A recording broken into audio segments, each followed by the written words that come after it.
Hi, hello besties! How are we doing today? Welcome back to my YouTube channel. It is a pleasure to have you on the channel if you are new. And for those of you who are returning viewers and longtime fans of moi, thank you very kindly for supporting my channel. I love you so much, moi, you know? Okay, random breaking news. I have to tell you about this. I have to, because I just saw a video on it and I am literally so hyped about it, okay? I am like freaking out right now. Basically what happened is the Rise of the Teenage Mutant Ninja Turtles movie got nominated for 2 awards. They got nominated for these awards because of animation quality and amazing character design. And I am so thrilled about this because not only are people starting to like recognize the Rise movie, it is like in the ranks of like the other nominee for some of these awards is literally the Puss in Boots movie, okay? So this means that Rise is actually starting to gain some traction and Nickelodeon can't avoid that anymore, okay? Big Nick over here cannot ignore the fact that people are actually liking Rise and they might have to do a season 3. They might actually unpause Rise, and I so hope for that as someone who is very, very passionate about the hashtag, you know, unpause Rise of the Teenage Mutant Ninja Turtles campaign, okay? That needs to happen. We need a season 3. We need a season 3. We need a season 3. Anyways, I had to get that off my chest because I found that like extremely exciting. Oh, one thing. I recorded this over the span of 2 days, so if there's like a sudden outfit change in the middle of the video, you know why. Basically, it's actually been my birthday over the past while, so I went out with my friends yesterday, had a little fun. We watched Barnyard. I watched Barnyard for the first time. Okay, now onto the context of the video, which is what you guys were actually looking for.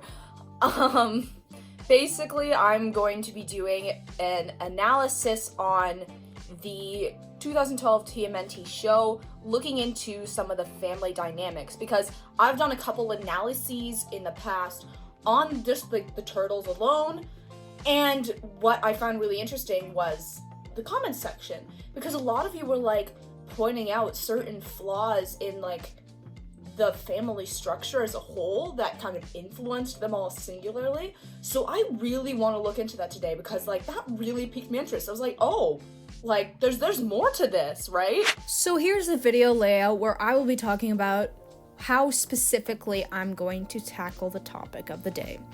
So I'm going to first sort of delve into Donnie, Mikey, Raph, and Leo's relationships with each other as brothers, and then I'm going to delve into the father-son relationship in the family.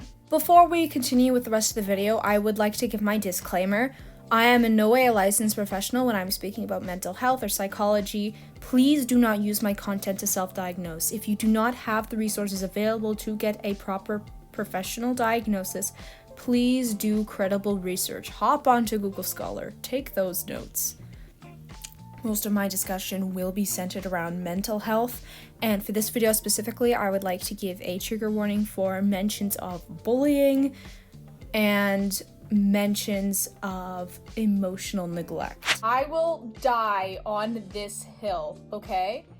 The bullying. They bully each other so hard, and it's not even funny, okay? It's bad. It's horrific. Mikey is the family's punching bag. Like, I'm sorry. They do Mikey so dirty. And it's so awful. Like, as someone who has experienced bullying myself, that is awful. Awful for somebody's mental health. And I've heard people come to try and, like, defend Donnie, Leo, and Raph. Oh, you know, they're just messing around. They don't actually mean anything by it. Let's take a look at that. Let's see if it is teasing. Let's go to teasing versus bullying. The short answer, it's complicated. And you know what? It definitely is complicated sometimes to tell between playful teasing and bullying. Sometimes, like I just said, teasing is harmless and playful. But playful teasing can hit raw nerves or be misinterpreted, especially when kids struggle with social skills. And to hit it home really well here, let's really go into depth on what a bully really is. So bullies make fun of people for their appearance. Bullies make fun of people for their behavior. Okay. Bullying can come in different ways. Physical bullying, shoving, tripping, punching, hitting, verbal bullying, taunting, teasing.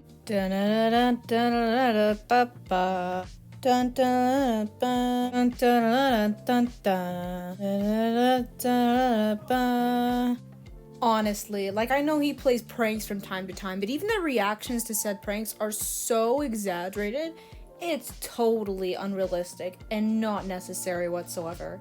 Like, oh my goodness, give him a break! There is no way that that is not bullying. It does not matter if Leo, Donnie, and Raph didn't intend it to be bullying, okay? Because at the end of the day, it hurts Mikey. It's very clear that he takes offense to what they say every time, okay? If you see an episode of TMNT, you know exactly what I am talking about here. He takes offense every time and seems genuinely hurt when they say things like that. But they just keep going, and they hit him and hit him and hit him and hit him with these words.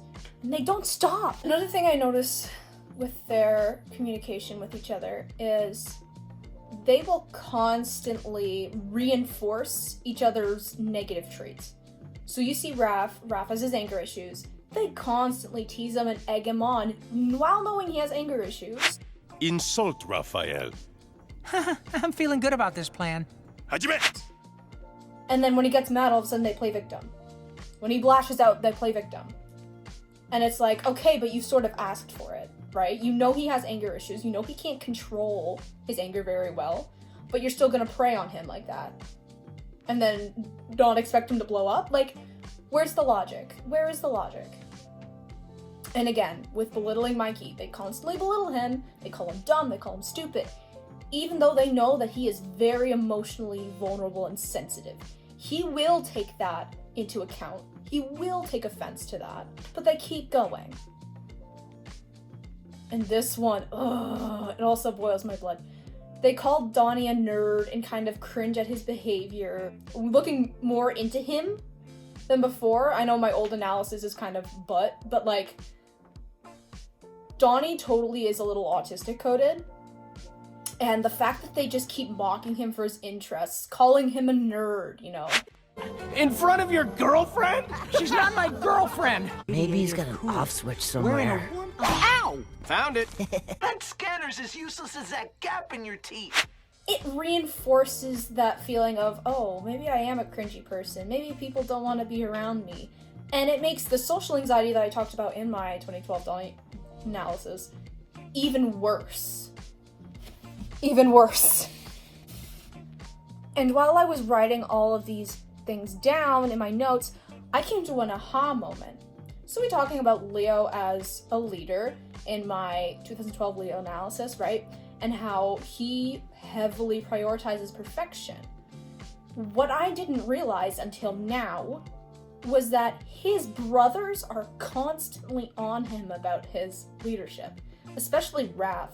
They are constantly critiquing every little thing and every little decision he makes as leader, and it probably makes him feel even more incompetent. It makes him question his ability to be a leader even more than he already does to himself. Let's talk for a minute on Splinter's parenting. Now, I've gone into a lot of detail on Splinter's parenting in the past with my 2012 analyses, talking about how these expectations he puts for them in the ninja way is not only unrealistic in a sense, but it's also sort of like an emotional neglect. Because they come to him with an emotional issue, and he turns it into, how can this make you a better ninja warrior? How can you use this on the battlefield? Oh, I did not realize he said mean things. Of course, you had no choice but to jeopardize your mission. I get that from like a perspective of a dad who just wants to make sure that his sons are safe, because, you know, he's dealing with a lot of bad stuff. I mean, Foot Clan, Crane, right? Crazy stuff going on. But you don't think to check about your son's emotional well-being? Splinter, it's It's not giving, man. It's not given. And then, of course, with these unrealistic expectations of trying to be the best ninja out there, with no feelings, and all of their feelings pandered towards battle and being a good fighter, they're gonna internalize a lot of their stuff. They are gonna internalize a lot of their stuff. Because either Splinter will reinforce the fact that they need to be a better ninja, or nothing. So they kind of just internalize a lot of their feelings. Don't speak about their feelings often, don't open up, because in their heads, that obviously makes them a weak ninja. Because if they admit that they have an issue with their emotions, suddenly it's a vulnerability for them on the battlefield. Now, I made brief mention of this scene earlier, but I really want to revisit it, specifically this part. This is from episode 3 of season 1, I think. It's called Turtle Temper, where Splinter tries to get Raph to stop being so angry all the time and lashing out in anger. But he only teaches him the ninja way, of course, which doesn't end up helping Raph long term. Anyways, I digress. So Leo, Donnie, and Mikey in this training exercise are told that they are allowed to insult Raph, but Raph is not allowed to fight back. And I really want you guys to pay attention to what Leo, Donnie, and Mikey say, because to me, I interpret that as them letting out what they have internalized about themselves in their hateful comments towards Raph. And you're always whining. Poor me. Nobody understands me. As the leader of his team, Leo probably takes a lot of Master Splinter's teachings to heart, especially the ones where he sort of hints to having to internalize your emotions in order to be a better ninja warrior. So he probably internalizes a lot of his feelings, and then whenever he does show emotion or whenever he does feel worried or upset, he gets really angry at himself about it because he's the leader. He's not supposed to feel weak or vulnerable because that's the way he interprets his feelings, right? As weakness, as vulnerability. And so in this scene, Leo was the one making fun of Raph the most, and that leads me to believe that he's the one internalizing the most. Oh, you don't keep your back straight when doing omote kote gyaku. Gah! And you're ugly! We can really see Donnie's social anxiety play through, because the insults he gears towards Raph are all based on outside perceptions of him. So, your back isn't straight. People will notice that your back isn't straight. You're ugly. People think you're ugly, right? That kind of a thing. So, it's Donnie's insecurities towards himself that he usually internalizes that he is letting out towards Raph here. You move like a bloated buffalo. Now, compared to his two other brothers here, Mikey says the least. And to me, that is because he internalizes the least. Mikey's a very sensitive and emotional person, and he usually shows how he feels immediately. So, unlike his brothers, he doesn't internalize nearly as much. He's usually the one who externalizes his emotions. Now, for what he says, you move like a bloated buffalo, aka you're slow, which I would not doubt is something that Raph or Leo or Donnie or even all three of them have said to him, because that kind of goes along with the narrative they say about him a lot of the time, that he's dumb, that he's slow, that he's stupid, right?